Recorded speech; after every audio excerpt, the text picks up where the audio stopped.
বিগত সরকারের সময় আপনাদের এ অনুষ্ঠান করতে দেয়নি তারা। আমরা মর্মাহত হয়েছি, কিন্তু কিছু করার ছিল না আমাদের।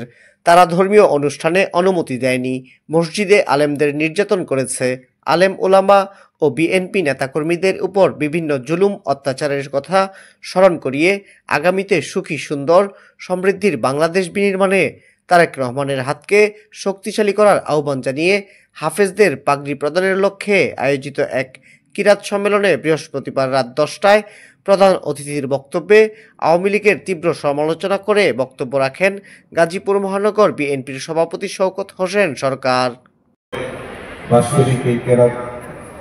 আয়োজন করে থাকেন, কিন্তু আমরা জানি গত বছর এখানে এই কেরাত সম্মেলনের অনুমতি দেওয়া হয়নি।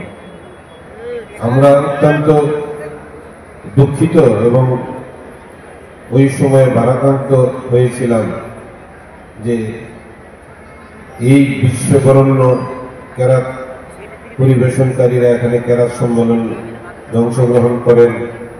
আমরা শুনি, আপনারা শোনেন এবং শিখেন, এবং যেখানে কোরআন ও সুন্নাহর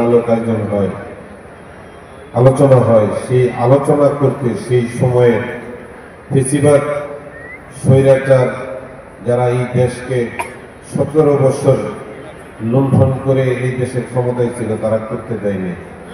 বিশ্ববরেণ্য 6 দেশের সেরাকারীদের সমন্বয়ে এই কিরাত সম্মেলন অনুষ্ঠিত হয়েছে গাজীপুরে।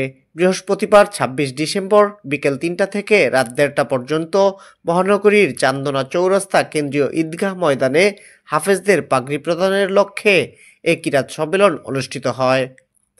গাজীপুরের চান্দনা চৌরাস্তা সংলগ্ন সিটি কর্পোরেশনের 17 নং ওয়ার্ডের মার্কাজুত তাহফিজ মাদ্রাসা ও পরিচালক হাফেজ মাওলানা ইলিয়াস হুসাইনের আয়োজনে জেডএসবি ফ্যাশন টেক্সের ব্যবস্থাপনা পরিচালক বাবুল হোসেন ও মাদ্রাসার 2 জন উপদেষ্টা আসাদুজ্জামান রিপন এবং জাহাঙ্গীর আলমের সার্বিক ব্যবস্থাপনায় এই কিরাত সম্মেলন অনুষ্ঠিত হয়।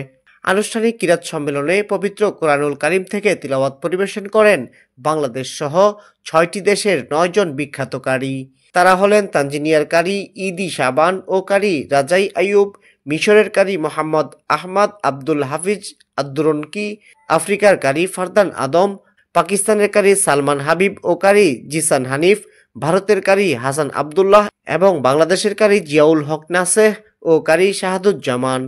কিরাত সম্মেলনে বাসন থানা বিএনপির সাধারণ সম্পাদক মনিরুল ইসলামের সভাপতিত্বে মাওলানা আফজাল বিন এনায়েত ও মাওলানা আবদুল্লাহ মোহাম্মদ শাহিনের সঞ্চালনায় অনুষ্ঠানে উপস্থিত থেকে বক্তব্য রাখেন মহানগর বিএনপির সাবেক যুগ্ম আহ্বায়ক সুরুজ আহমেদ, বাসন থানা বিএনপির সভাপতি তানভীর সিরাজ, বাসন থানা বিএনপির সাবেক সভাপতি বশির আহমেদ বাচ্চু সহ বিএনপির অন্যান্য নেতৃবৃন্দ।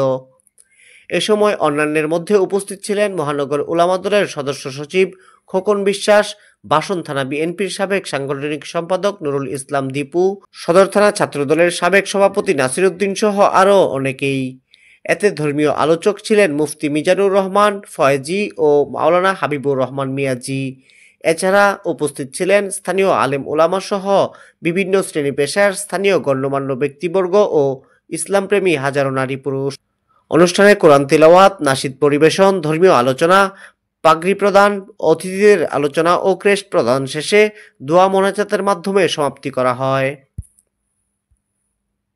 বিভিন্ন দেশের সম্মানিত এই জন্য অনেক ওলামা ইকরাম এসেছে, আলহামদুলিল্লাহ।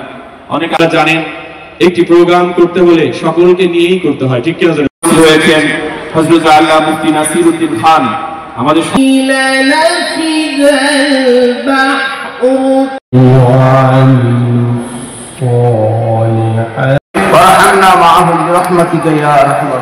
আলহামদুলিল্লাহ। ভাই কয়েক